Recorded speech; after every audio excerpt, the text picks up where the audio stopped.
I profoundly regret the decision that this House has taken tonight.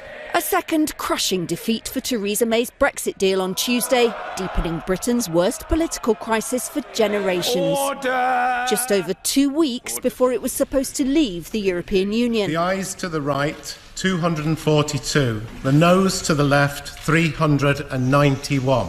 Now Brexit is in uncharted territory and the options are wide open, including exiting the EU without a deal, delaying departure, a snap election or even another referendum. Or May could try to get a deal through Parliament for a third time. Though with 2 defeats by huge margins, the first was in January, it's unclear what would change. May herself warned that losing the vote could mean cancelling Brexit. But the clamour outside Parliament was a reminder that it's not just down to the UK's divided political elite. The whole country is split, and pressure will be on lawmakers when they return to Parliament on Wednesday night, this time to decide whether Britain should leave the bloc with no deal at all. That's a possibility businesses warn would shake the world's 5th largest economy. Another no is expected.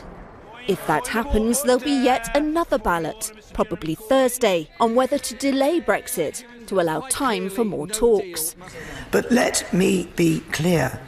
Voting against leaving without a deal and for an extension does not solve the problems we face. A delay is now the most likely outcome. Both May and the EU have ruled out further changes to the divorce deal. 2.5 tortuous years in the making.